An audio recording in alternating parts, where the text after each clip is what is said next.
Hola, ¿qué tal? ¿Cómo están? Qué gusto tenerlos una vez más aquí en su programa Iluminando Enigmas. Nos da mucho gusto estar aquí con ustedes. Me presento, soy Claudia Fará y mi compañera es Andrea Sol.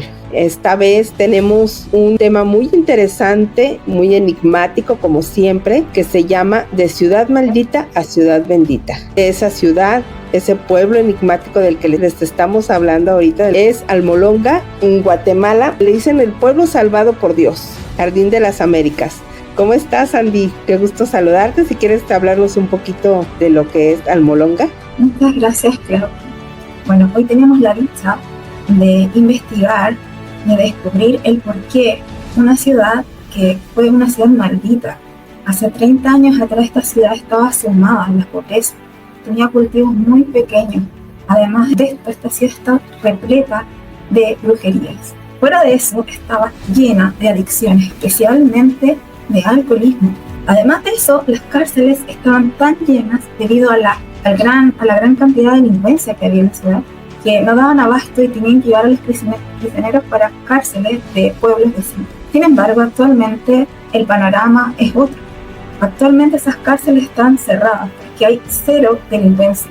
Es famosa esta ciudad también por los enormes cultivos que tiene, las frutas tan grandes, de un tamaño que es sobrenaturalmente grande.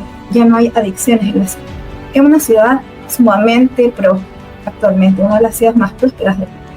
¿Cómo pasó eso? Lo vamos a descubrir aquí, gracias a nuestro invitado, que fue un pastor que conoció esa ciudad y nos va a contar su experiencia. Así es, así que pues me da mucho gusto poder invitar aquí al escenario al pastor Rigoberto Ríos, que en este momento lo agregamos al escenario. Buenas tardes, pastor, ¿cómo está? Hola, buenas tardes, Dios les bendiga. Claudia, Andrea, gracias por esta invitación que nos han hecho para platicar con ustedes y de alguna manera resolver algunos enigmas que se presentan, que para algunas personas lo sobrenatural les es desconocido y de repente no encuentran respuestas a estos enigmas. Sin embargo, los que creemos en Dios, los que estudiamos su palabra, sabemos que lo sobrenatural en nosotros es lo más natural para Dios, como lo que están platicando, lo que se ha vivido en este pueblo de Almolonga, así como en otros lugares más donde ha habido la manifestación gloriosa de Dios haciendo milagros extraordinarios. Así que pues muchas gracias por considerarme y estamos a sus órdenes para platicar este tiempo. Usted, pastor, tuvo experiencia en ir a Almolonga. Más o menos, ¿en qué año fue cuando usted visitó ese lugar tan enigmático? ¿Y qué fue lo que usted experimentó en ese momento? Nuestra visita a ese lugar fue allá entre el 2009, 2010 aproximadamente. A mí me llamó mucho la atención. Hay como una neblina permanente en ese lugar. Entonces, y está la humedad siempre en ese lugar. Un domingo llegamos, no sé, cerca de mediodía, ahí a Almolonga. Se miraba aparentemente inhóspito ese lugar. Dije, bueno, pues aquí no hay gente o hay muy poca. O también dije, pues será porque es domingo, pero yo digo, normalmente los domingos en estos pueblos mágicos así bonitos, pues hay mucha gente, los parques, las plazas, los mercados, por las visitas. Pero después me di cuenta que había poca gente porque pues en ese lugar hay muchas iglesias evangélicas. Y pues todas estaban en sus reuniones. Entonces, mientras nosotros llegamos cerca de un mercado que nos llevaron ahí, y el mercado estaba cerrado, había 1 o 2 portones abiertos por ahí, porque nosotros queríamos ir a ese mercado y realmente pues ser testigos de lo que se escuchaba, de lo que se decía del pueblo. El Jardín de América le llaman también. Almolonga significa lugar donde hay agua, abundancia de agua. Y bueno, pues llegamos a ese lugar y yo escuchaba alabanzas por un lado, alabanzas por otro, y wow, me sorprendí porque al parecer hay unas, no sé, 20, 25 iglesias aproximadamente. Ya cuando llegamos ahí, bueno, pues ¿qué hacemos? ¿A dónde vamos? Y nos acordamos de un personaje que se oía mucho en aquel entonces, que fue protagonista con algunos pastores de un milagro extraordinario que había sucedido, que es el pastor Mariano Riscaje o Riscaché, pues fuimos ahí a su casa, éramos algunos pastores, nos recibió muy amablemente, muy serio él, así como muy propio, pero fue muy puntual en las respuestas a las preguntas que les hacíamos. Y las preguntas yo creo que todo mundo le hace: ¿qué fue lo que sucedió en ese lugar? ¿Cuál fue el punto de quiebre, el punto del cambio, de la transformación que hubo ahí en ese lugar? Porque históricamente pues son lugares indígenas y vienen arrastrando costumbres precolombinas de la santería y hechicería y ese tipo de cosas que lo atribuyen a sus rituales de usos y costumbres, pero pues que no se dan cuenta que son situaciones espirituales muy profundas, y entonces pues era lo que se practicaba, y ahí se practicaba mucho la brujería. Otra cosa que nos platica es que en ese lugar había mucho alcoholismo, un pueblo pobre, y la pobreza no es porque no tuvieran ellos la materia prima o no tuvieran al alcance de la mano cómo producir riqueza. No, lo que pasa es que todo se lo gastaban en la bebida. Familias desintegradas, alcoholismo, delincuencia, pleitos, y era un problema para la policía municipal el hecho de que estaba muy arraigado eso del alcoholismo. Incluso el pastor Riscaje o Riscaché fue sano de cirrosis. Él tenía cirrosis hepática y Dios lo sanó, un milagro extraordinario. Yo recuerdo que ahí había un detalle con un brujo, con una comunidad de brujos que estaban ahí muy enojados y que estaban haciendo ellos sus rituales contra la iglesia evangélica, que por cierto en aquel entonces estaba muy fragmentada, muy dividida. Los pastores no se hablaban, con diferencias, discrepancias, hasta que después fueron convocados a orar, y entonces ellos empezaron a buscar a Dios en oración. Y ojo, mucha atención, no fue que oraron un día, una tarde, una noche y que otro día milagrosamente sucedió algo. No, tuvieron que estar clamando insistentemente, orando insistentemente, pero llegó el punto en que entre más se unían, se dieron cuenta que más se estaban uniendo a sí mismos como pastores, como ministerios, para un bien común.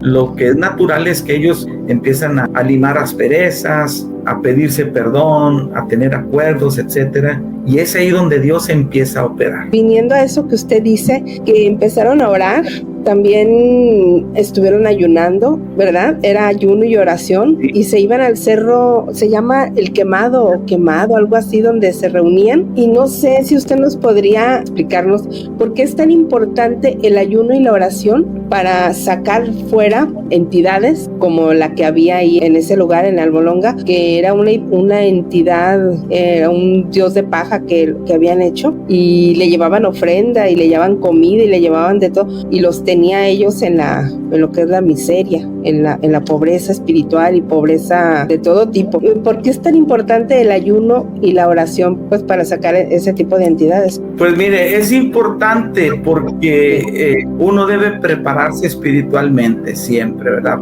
Para hacer frente. Entonces ellos empezaron a buscar a Dios con esa oración insistente cuando los discípulos de Jesús quisieron liberar a un muchacho que estaba oprimido por el diablo, a ese niño que tenía convulsiones. Entonces, pues ellos no pudieron sacarlo. Y entonces cuando llega Jesús dice: oye, ¿qué escándalo está sucediendo aquí? Entonces el papá viene así como con un tono de queja, diciéndole: Señor, es que tus discípulos han estado orando por mi hijo y pues no he podido liberarlo, no ha podido hacer nada. Entonces el Señor, con toda autoridad, entonces con el poder de la palabra, lo libera, y quedan sorprendidos los discípulos y le preguntan: Señor, bueno, pues ¿cómo lo hiciste tú, Señor? Les dice: este género no sale sino con oración y ayuno. Pues es un principio mismo que el Señor nos establece. Hay que entender también que no se trata de lo que oramos y de lo que ayunamos, sino se trata de lo que Dios hace siempre. Es una práctica que como cristianos debemos hacer y debemos tener siempre, pero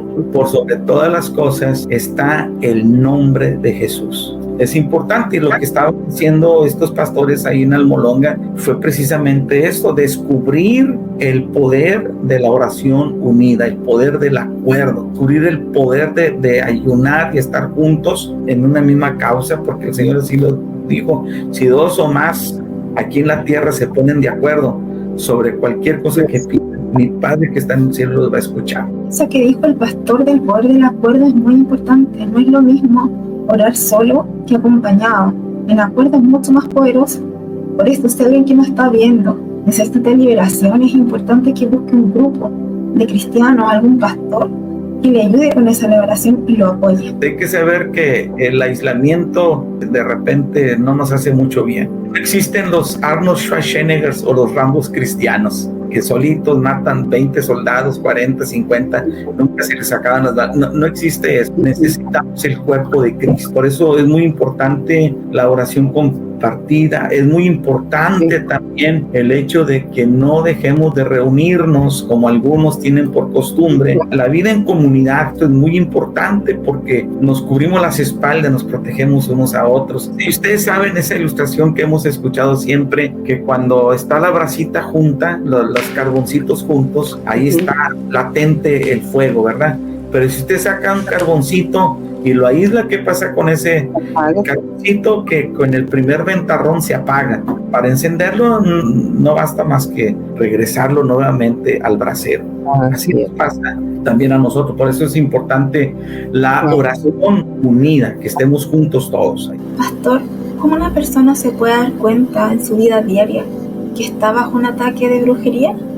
¿Cómo se puede dar cuenta una persona está bajo el ataque de brujería? Mira, pues sucede que a veces la persona en sí que está teniendo ese mal no se da cuenta y le atribuye a que las cosas que está experimentando o viviendo a otras causas externas, qué sé yo. Otras sí se dan cuenta acerca de esto y piden ayuda. Me pasó hace una semana y media que estuve con un matrimonio precisamente porque estaban pasando una situación como esta. Unos familiares, hermanos de la iglesia, me pidieron: pastor, queremos que vaya para que platique con ellos, para que ore por ellos, porque están pasando una situación ahí difícil. Ya fuimos a la casa de este matrimonio y me platicaban, el varón tenía ya varias noches sin poder dormir. Me dice: aquí donde me acuesto en las noches yo veo personas, fantasmas o qué sé yo.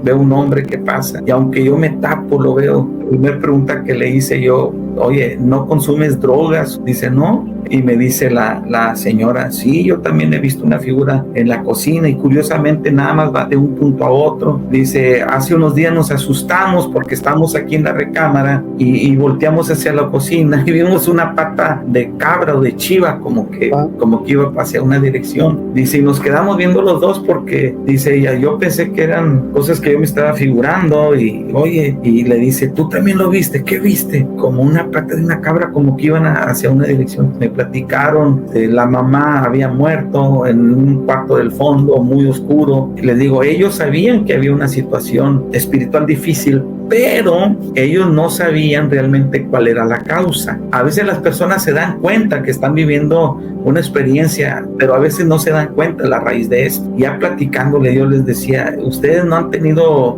por ejemplo, contacto con personas que hacen limpias, es decir, que lean las cartas, saumerios, rezos, ese tipo de cosas. Y me decía el Señor: no, yo ni siquiera en esas cosas me meto, ni creo. Como que él estaba muy reticente a ese tipo de situaciones. Pero después la señora dice: no, pues fíjese que yo sí, anteriormente, en mi primer matrimonio, me dijeron que me habían hecho una brujería, algo así. Dice: yo tuve experiencias que no me acuerdo, pero me platican que cuando yo entraba en un éxtasis o qué sé yo, hacía ese tipo de cosas, este tipo de reacciones, de conductas, etcétera. Dice: de repente yo despertaba muy agotada en la cama y me platicaban: es que tú hiciste esto, dijiste esto y esto y esto. Claramente ella estaba siendo poseída por un espíritu malo. Después yo le dije: pero bueno, tú fuiste a algún lugar. Dijo: mira, no sé si dijo si su mamá o su abuela practicaba el fidencismo, que es una práctica de santería muy común acá en la región. Y dice, y mi abuela me dijo: tú tienes el don y yo te lo voy a transmitir a ti. Porque dije: wow, ahí está, cómo generacionalmente se transmiten este tipo de cosas. Yo le dije: hoy ustedes necesitan tomar la decisión de dejar ese tipo de cosas y renunciar a pactos que han hecho con lo malo, con el diablo. Aunque ustedes conscientemente no lo han hecho, hay una puerta abierta y ustedes tienen que renunciar a eso. Entonces lo que hice fue orar por ellos y lo que hice fue también llevarlos a que renunciaran a ese tipo de cosas, que recibieran a Cristo como Señor y Salvador. Yo les dije, aquí está una potestad imperando y ustedes necesitan quitar esa potestad. La manera de hacerlo es que deben poner a Cristo como el Señor de su casa, como el Señor del matrimonio. Así que vamos por lo primero, abran su corazón a Cristo, reciban a Cristo, decidan arrepentirse de todo corazón. Y el arrepentimiento, ustedes saben, es cambio de actitud. Cambien su actitud, entreguen su vida a Cristo, hagan a Cristo el Señor de esta casa. Empezamos a orar, ellos recibieron a Cristo. Ahora sí, vamos a orar por esta casa. Cuando yo entré a ese cuarto, cuando crucé la cocina, como que se me puso la piel de gallina, sentí una presencia terrible, terrible. Sí se siente eso de que, ay Padre, ¿con qué me estoy enfrentando? O hacia dónde me llevas, a dónde voy. Pero sentí una rabia de cómo el enemigo tiene oprimida esta familia, este matrimonio. Y empecé a orar y a reprender y entré a ese cuarto que parece que tenía mucho tiempo de que nadie entraba a ese lugar. Alguien no había entrado ahí. Prendo la luz y empiezo a atar y reprender al diablo. Y bueno, ya empezamos a orar por ellos. Ellos están muy quebrantados, muy conmovidos, recibieron a Cristo. Y luego ya le digo a esta persona, le hablo por su nombre, le digo, mira, ven. Y pues él como que estaba así, que renuente. Digo, pásale, no sucede nada. Cristo es el Señor de esta casa, aquí está Cristo. Y me dice, pastor, la última vez que yo estuve aquí en este lugar fue cuando mi mamá murió. Y luego después de que mi mamá murió, pues yo empecé a tener esas experiencias y tenía mucho temor de entrar a este lugar. Y le digo, ¿y ahora qué sientes? Dijo, no, pues la verdad no siento nada. Pues ellos experimentaron en ese momento una liberación muy importante. Ahora, un punto que les quiero platicar, y hablando también de lo de Almolonga, parece que este señor, el brujo se convirtió a Cristo, porque ellos pudieron haber dicho, bueno, pues ya gracias a Dios fuimos libres, ya se convirtió este personaje, pues ahora cada quien a lo suyo. No, ellos siguieron manteniéndose en unidad, en oración, y es por eso que el Señor siguió haciendo cosas extraordinarias. Y pues es sabido por todos que le llaman, como les digo, el jardín de América, el jardín de Dios, porque empezaron las producciones de las hortalizas, de los plantíos de manera extraordinaria. Y yo me acuerdo que cuando llegamos a este pueblo, que les digo, lo que primero hicimos fue buscar ahí lo que es la bodega, que pues estaba cerrada el mercado, pero fuimos a un lugar como que estaban sacando unas cajas y les preguntamos, bueno, ¿qué es lo que tienen ahí? No, pues tenemos col, repollo. ¿Y me puedes enseñar un repollo? Eran miren, no estoy exagerando, no estoy hiperbolizando, pero de este tamaño los repollotes, pero miren, grandísimas. Y me acuerdo que cuando estábamos en la casa del pastor Mariano, le preguntamos, oiga, ¿y no tiene usted algunas de las verduras o de las hortalizas que hay aquí? Dijo, ay, pues es que todo se da y se vende, pero déjame preguntar. Y me acuerdo que le preguntó a una de sus hijas, le dice, hija, ¿no quedó algo ahí? Y luego le dice, papá, pues nada más quedaron de las zanahorias pequeñas, cuando menos de estas para que vean.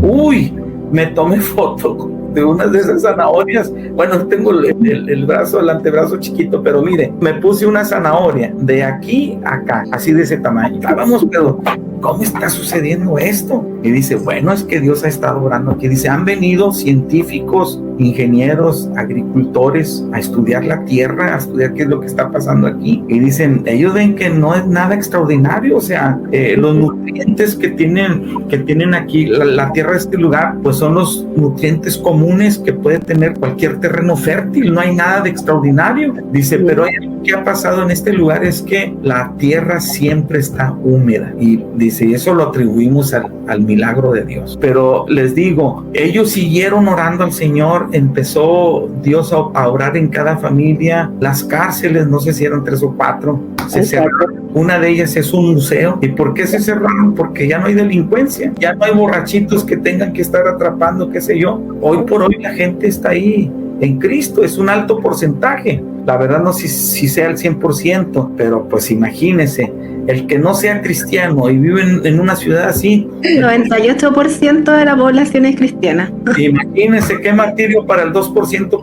Así que imagínate. Entonces, yo la verdad me vine muy sorprendido de esto. Y volviendo al testimonio que yo les decía de este matrimonio que está ahora, y también con la experiencia de Almolonga, lo que es importante entender es que debemos saber la diferencia entre lo que es la liberación en el momento de la persona que está siendo oprimida y el vivir en libertad continua. Una cosa es ser liberado y otra cosa es vivir en libertad. Y hay personas que han sido sometidas a una acción correctiva como lo es la liberación. Y la liberación sucede de esta manera cuando ya hay un caso extremo, cuando ya el enemigo tomó total dominio de esa entidad, ¿me explico? Toma total dominio y necesitan el poder libertador en ese momento, necesitan que alguien vaya y lo libere en el nombre de Jesucristo. Lamentablemente muchas personas hacen a Cristo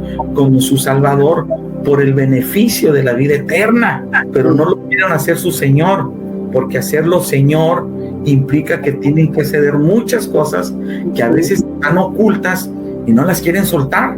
No sé si me estoy explicando.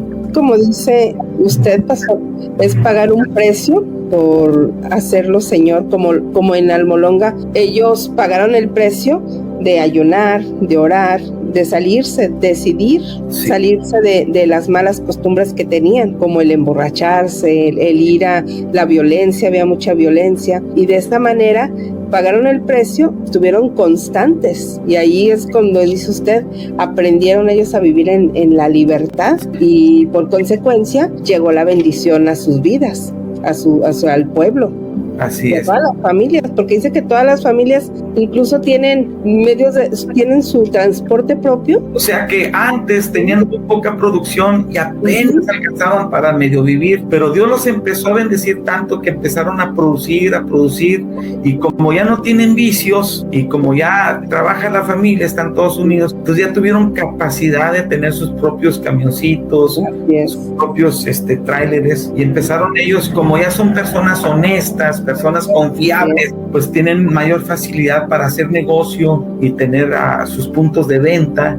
Ahora son proveedores confiables para mercados. No solamente ahí, los que son bendecidos, pues también son los pueblos aledaños que están ahí en la región. Más que pensar el pagar un precio, me gusta pensar el beneficio de seguir orando, ¿sí? Porque cuando te das cuenta que orar y ayunar redunda en algo de bendición, pues en lugar de decir estoy pagando un precio, no, pues al contrario, me conviene. Pastor, en el caso que hay una persona que no esté viendo y que a lo mejor se sienta atado a alguna adicción, por ejemplo, alcoholismo, y quiere salir de eso, pero no sabe cómo, porque la verdad es que Dios nos dio la capacidad y el libre albedrío de elegir su camino, pero también Él nos ayuda a seguir los pasos, es con su gracia, es con su amor. Como una persona que está atada a una adicción puede salir de eso, sobre todo si está también influido por alguna potestad. También le voy a pedir que por favor nos explique qué es una potestad.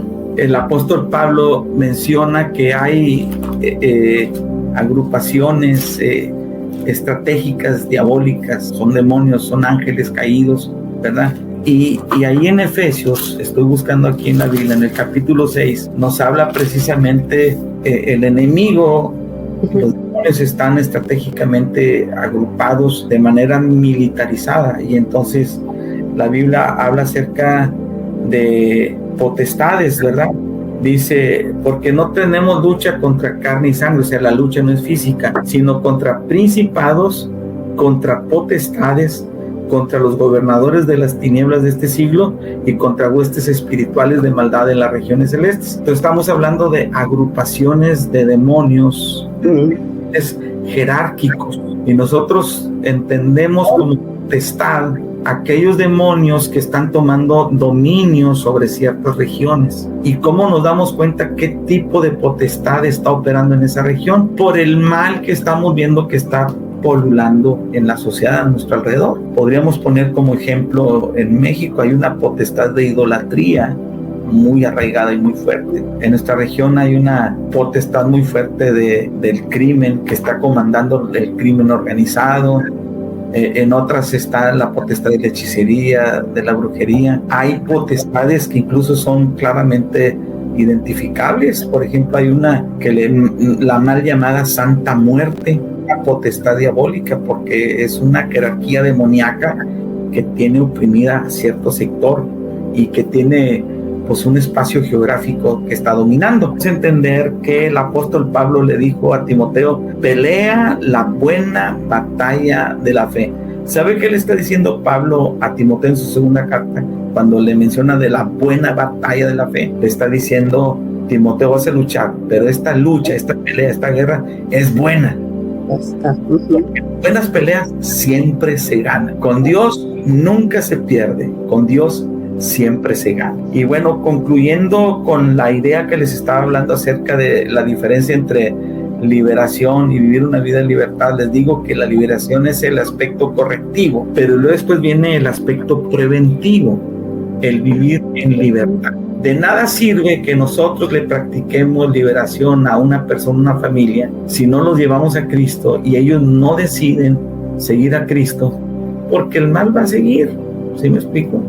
Necesitamos acciones preventivas y esas acciones preventivas, ¿cuáles son?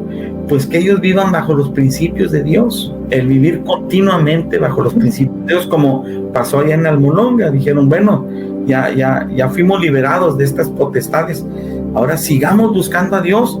Y es cuando empezaron a experimentar los beneficios de estar orando, los beneficios de estar buscando a Dios, y cómo ahora no solamente fueron liberados hace 30 años, sino que ahora viven en una libertad continua. El Señor en Juan 10:10 dice: el ladrón no viene sino para matar, para robar y para destruir, pero yo he venido para que tengan vida y para que la tengan en abundancia. ¿Sabe qué es vivir una vida en abundancia? Bueno, es una vida de completa libertad. Ya no siendo oprimidos por el pecado del pasado, por la pobreza, por la miseria. Bendito Dios que el Señor me permitió estar en ese lugar y ver que realmente, pues cuando se dispone no solamente una persona, una familia, sino una comunidad entera para buscar a Dios, Dios hace cosas extraordinarias. Así que, amadas, pues espero en el Señor que esto que estamos platicando pues sirva a la gente que nos esté escuchando, para que entendamos que no solamente ser liberados y ya, sino vivir en completa libertad. Pastor, vimos que inicialmente las personas en Almolonga cayeron en idolatría. ¿Cómo las personas en su vida diaria pueden caer por ignorancia en idolatría? Pues mire, ¿cómo pueden caer por su ignorancia? Precisamente porque, mire, la misma palabra en hebreo que se usa para luz, es la misma palabra que se usa para conocimiento.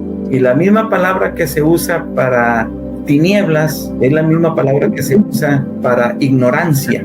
Entonces, la persona que está en ignorancia es una persona que está en tinieblas, pero la persona que tiene el conocimiento de la verdad, el conocimiento de Dios, está en luz. Entonces, una persona que no tiene la luz de Cristo, que no tiene la luz del Evangelio, la luz de la palabra, está en oscuridad. Y usted sabe que estando en la oscuridad difícilmente podremos saber por dónde vamos. Estando en la oscuridad difícilmente vamos a tener una perspectiva de lo que pasa a nuestro alrededor.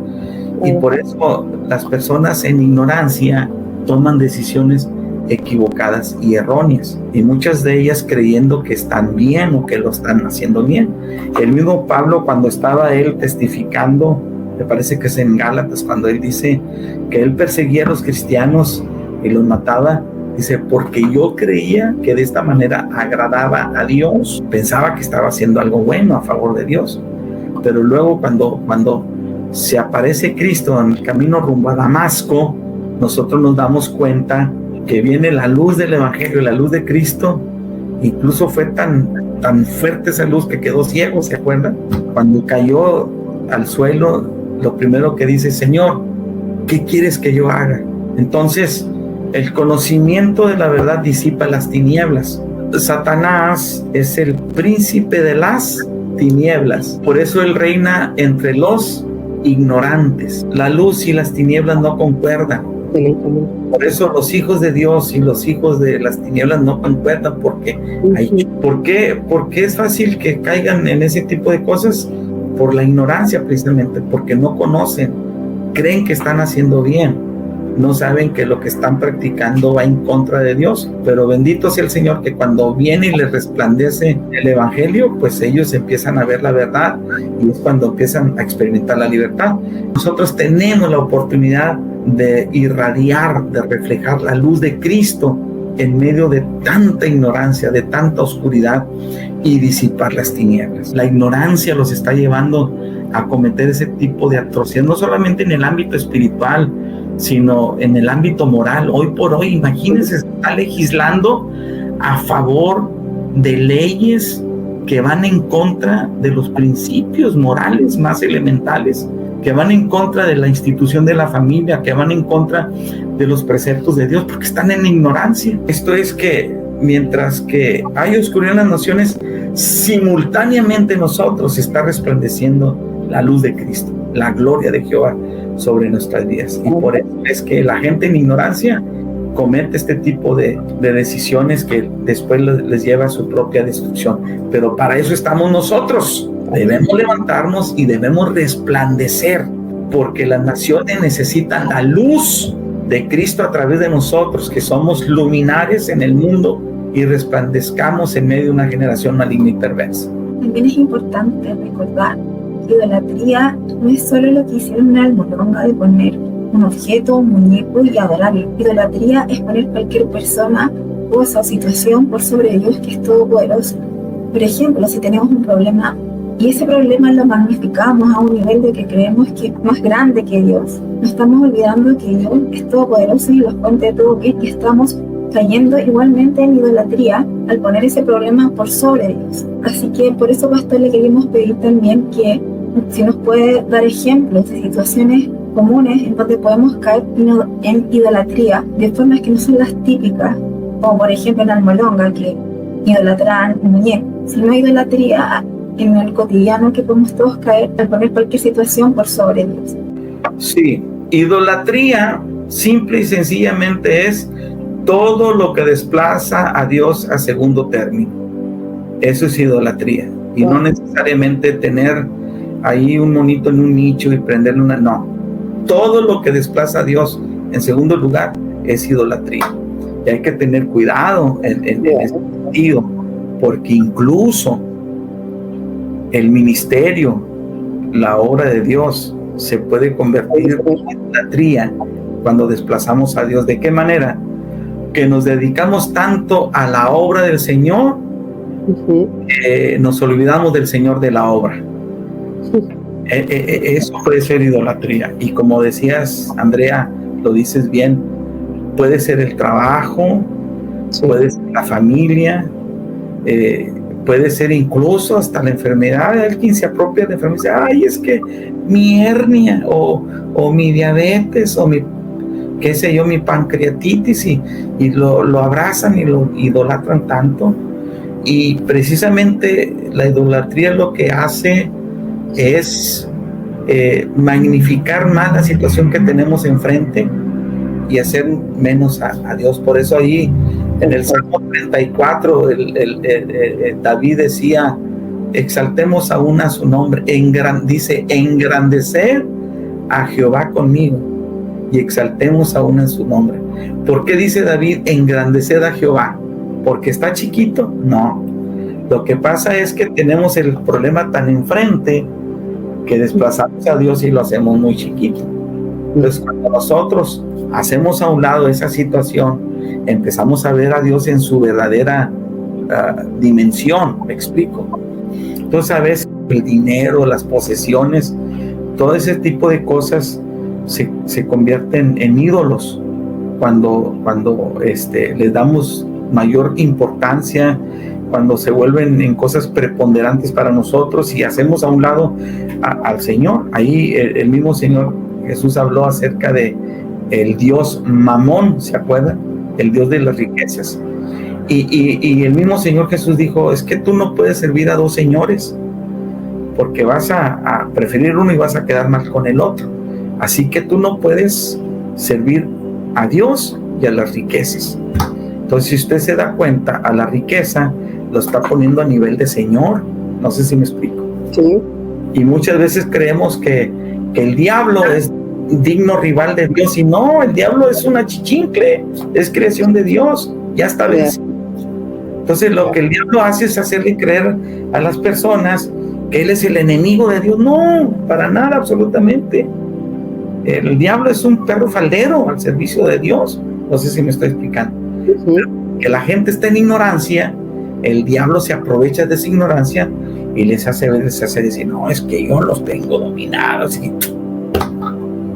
Pero cuando nosotros hacemos a Cristo el Señor de nuestra vida, nos damos cuenta que no tiene ningún poder, ninguna facultad. Pero fíjese cómo paradójicamente el Señor Jesús está declarando, las posesiones sí pueden ser Señor. ¿Sabe por qué? Porque así como Dios tiene tanto poder para atraer a las personas, el dinero también tiene tanto poder para atraer a las personas. Y dígame, ¿cuál es el problema más grande que tenemos hoy por hoy? En todas las áreas y en todos los ámbitos. Precisamente el problema financiero. Uno de los tres problemas más grandes que tenemos en el mundo es el problema político, el problema religioso y el problema financiero, ¿sí? Y esos tres se convierten en ídolos y tienen tanta facilidad de desplazar a Dios por lo que la gente cree. ¿Me explico? Por el concepto equivocado y erróneo que tienen las personas. Así que debemos tener cuidado. Si hay algo que le está robando el espacio a Dios, cuidado. Una vez yo tuve la necesidad de decirle a una persona, fíjate que el trabajo es una bendición, sí es cierto, es una bendición de Dios, pero cuidado, porque cuando el trabajo desplaza a Dios, el trabajo se convierte en maldición. Me decía, entonces que me salgo el trabajo. No, señor, lo que le estoy diciendo es que priorice. Aquí nosotros necesitamos conocer la línea de prioridades para no cometer el error de la idolatría. ¿Y cuáles son las líneas de prioridades? En primer lugar está Dios por sobre todas las cosas. Después de Dios está la familia. Y en la familia está primero el matrimonio antes que los hijos. Entonces la verdad es Dios, el matrimonio, los hijos, después el trabajo y al último las actividades de la iglesia. ¿Cómo? O sea, las actividades de la iglesia abajo cuando tienen que ver con Dios, sí, porque hay prioridades. Porque también por el otro lado hay personas que se excusan, no, es que tengo que ir a la iglesia, que tengo que servir acá, por eso estás descuidando tu matrimonio, estás descuidando a tu familia, a tus hijos. Entonces, si nosotros aprendemos a priorizar,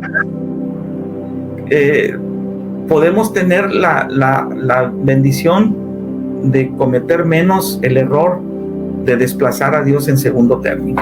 Entonces, pues eso tiene que ver con idolatría precisamente. Y cuidado con esto. Pastor, ¿usted nos podría dar algún consejo sobre ya una vez como que puede uno salir y dejar todo eso de idolatrías, vicios, todo lo que estamos poniendo antes que a Dios? ¿Cómo permanecer? Como dijo usted, con oración y ayuno, pero muchas veces cuesta mucho trabajo permanecer. O en Almolonga, en el pueblo de Almolonga, ellos han permanecido y creo que hasta ponen a los niños también a ayunar. O sea, ellos no lo ven como sacrificio, pero sí permanecer cuesta, pues es que no es fácil. Yo siempre le digo, pastor, pagar el precio, pero yo sé, como dice Andy, que tenemos esa gracia, que es donde Dios nos ayuda.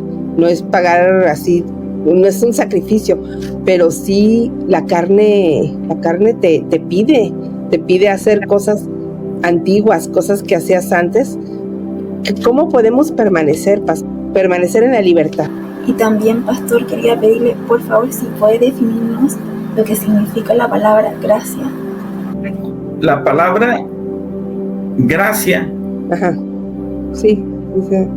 Sí, bueno, miren, La primera pregunta, ¿cómo podemos permanecer? Dios puso formas y maneras y recursos al alcance de la mano para que nos mantengamos firmes en nuestra profesión, de lo que hemos profesado a Cristo como Señor. Y son muy sencillas porque es precisamente lo que hacía la iglesia, la primera iglesia, la iglesia primitiva. Sí. Y son prácticas que no podemos soslayar, no podemos pasar por alto, y que no hay sustituto para este tipo de cosas. Y son 4 cosas muy importantes. Número 1, como decía usted, la oración y el ayuno. En segundo lugar, la palabra de Dios, porque la palabra es vida, ¿sí? La palabra es alimento. El que no lee la palabra, no estudia, está muriendo poco a poco por inanición, desnutridos. La otra es el compartir de Cristo. Eso es bien importante. Y gente en el seno de la iglesia muy poco lo hace, pero eso es otra cosa que debemos hacer, y eso nos mantiene con vida, nos mantiene entusiasmados. Pues es orar, leer la Biblia, compartir a Cristo, y otra cosa muy importante es también el congregarnos. Son cosas que nos van a ayudar a mantenernos firmes en el Señor. Entonces, cuando uno ora y estudia la palabra, está en continuo diálogo con el Señor, ¿sí? Estas prácticas son necesarias para mantenernos firmes. ¿Me explico? En la mañana estaba hablando acerca de la importancia de la oración, pero yo les decía la oración más la acción, ¿sí? Como decimos en el rancho, orando y con el mazo dando. Se trata nada más de estar orando. Bueno, ¿y después qué? El Señor Jesús pasaba toda la noche orando, pero en el día estaba ejercitando aquello que pidió en oración. ¿Me explico? Sí, o sea, yo les decía, en la Biblia yo no veo que Jesús durante el día oraba por alguna necesidad. Las veces que lo hizo fue nada más dar gracias. Señor, gracias porque tú siempre me escuchas. Y respondiendo a la otra pregunta de Andrea, que qué significa gracia. Gracia significa carisma, significa don, o literalmente significa un regalo no merecido. Porque por gracia sois salvos, por medio de la fe, y esto no es de vosotros, pues es un don de Dios, no por obras, para que nadie se gloríe. Entonces, gracia es algo que no merecemos, pero que se nos ha concedido. Y muchos dicen, es que la salvación es gratuita. No es gratis. La salvación es muy cara, tan cara que el único que pudo pagar el precio fue Cristo Jesús en la cruz del Calvario. Se nos concede a nosotros de manera gratuita, pero no es gratis, se paga un alto precio. Es como si uno tuviera un Rolex en la muñeca y uno dice, oye, ¿y cuánto vale este reloj? Nada, gratis. Usted le pone el precio, ¿sí o no? No, este reloj cuesta miles y miles de dólares, porque sabe el precio. Bueno, así la salvación. Y a veces nosotros presentamos un evangelio barato, diciendo, no hombre, no cuesta nada. No, sí cuesta, claro. Alguien tuvo que pagar un alto precio, y cuando yo tengo el conocimiento de que alguien pagó un alto precio por esto, valoramos más lo que gratuitamente se nos ha dado. Es como cuando alguien viene y dice, mira, te doy este regalo lo hice con mis propias manos, o este regalo me costó tanto, me despojé, pero lo hago para que tú sepas que es un buen regalo. ¿Y qué hace uno? Valora más. Dice, wow, bueno, así es la salvación. Entonces la salvación es un regalo que no merecemos. Y por el otro lado también, salvación significa un poder capacitador sobrenatural en nuestra vida que nos facilita hacer la obra de Dios. Wow. También eso es gracia. Entonces, cuando usted y yo tenemos capacidad de estar funcionando en la obra de Dios, no se trata de mis habilidades, de mis recursos, no se trata de mí mismo, sino se trata de esa gracia de Dios en mi vida, es decir, de ese poder capacitador sobrenatural que Dios nos ha dado. Y de repente usted dice, Chihuahua, pues si esa persona era muy cohibida, muy introvertida, y míralo ahora como con tanta soltura comparte la palabra de Dios. Pues ¿dónde aprendió esto? No lo aprendió en ninguna parte. Es la gracia de Dios en su vida. Dice, oye, esta persona es tan carismática, sí, la gracia de Dios sobre su vida. Eso es lo que significa. Ahora, la gracia que les decía del regalo no merecido, como lo es la salvación, también tiene otro elemento bien importante, que es la misericordia. Y en la salvación recibimos gracia y misericordia. ¿Qué es la gracia?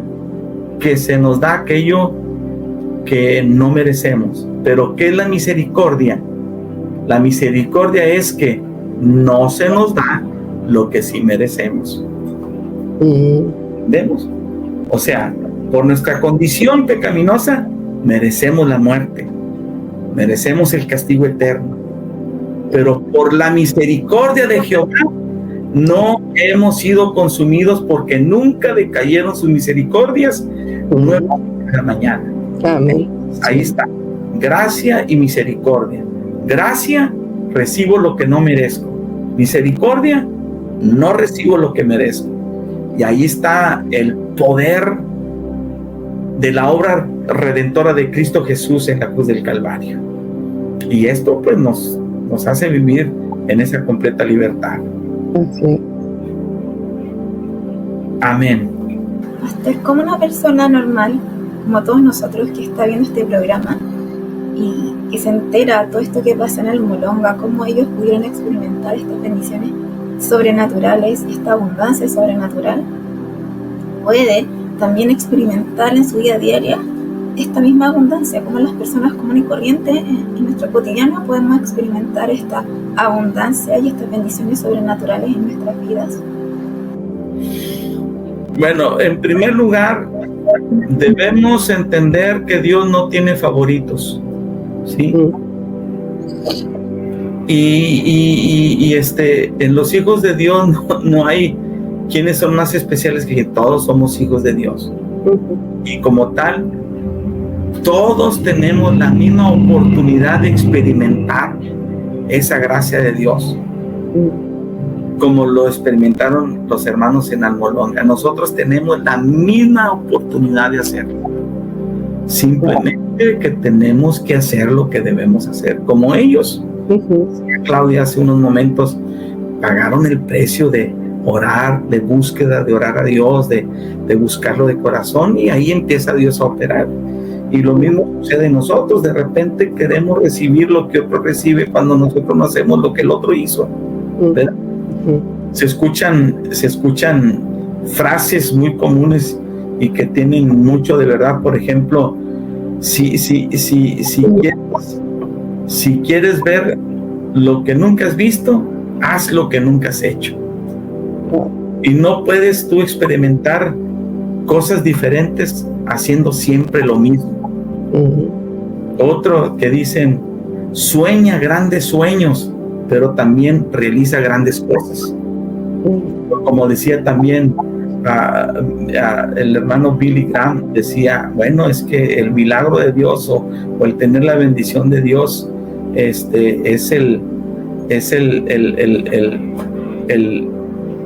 90% de estar orando, pero también el 10% de estar accionando. ¿Sí me explico? O sea, sí. Oración y acción. Entonces, ¿cómo podemos experimentar lo mismo que experimentaron ellos? Primero, no pensar que somos menos que ellos o que son más que nosotros. No, son igual personas que tuvieron los mismos desafíos que nosotros, que vivieron un pasado tan desastroso como el nuestro, pero que han creído Dios y que ahí han estado unidos y que han estado trabajando. ¿Y por qué? Porque no se trata de nosotros, ni se trata del mayor esfuerzo, sino se trata de que Dios lo está haciendo, ¿sí? Hay una porción de la Escritura que dice que no se trata del que corre o del que avanza más, sino del que Dios tiene misericordia. Entonces, ahí Dios operando en este día, ¿verdad? Y otras personas que dicen, no, hombre, es que tienes una suerte muy grande. No, pues no se trata de suerte, se trata de Dios operando en nosotros. Incluso cuando la Biblia habla de suerte, la suerte en la Biblia es la parte de Dios que te corresponde a ti. Wow. Para el cristiano es cuando nosotros decimos, es que vivimos a la suerte de Dios, bueno, en la parte que te corresponde. Y hay muchas personas que no reciben lo que les corresponde, pues simple y sencillamente porque no están sintonizados con Dios en esa búsqueda, ¿verdad? Hay mucha maraña, hay mucho ruido alrededor y están escuchando otras cosas y experimentando, haciendo otras cosas, pero cuando empezamos a alinearnos a los principios de Dios y a sintonizarnos a los principios de Dios, por naturaleza empiezan a fluir esas bendiciones. Así sucede.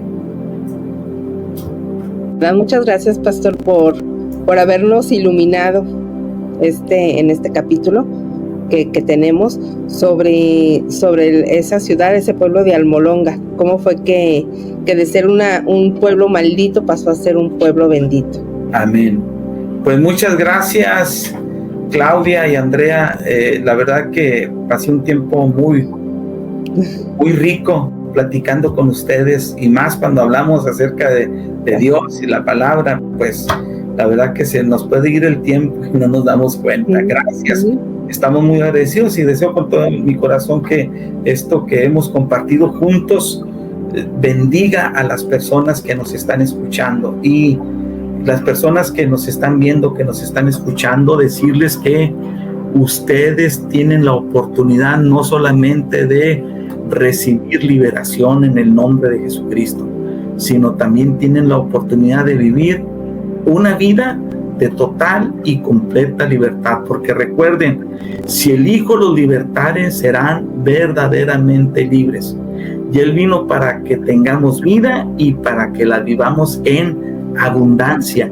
No tenemos que esperar el día que el Señor nos llame a su presencia para decir, ay, finalmente ahora sí. No, aquí en vida podemos vivir una vida abundante. Es cierto que de repente hay lucha espiritual, hay guerra espiritual, pero esa no es la condición del creyente.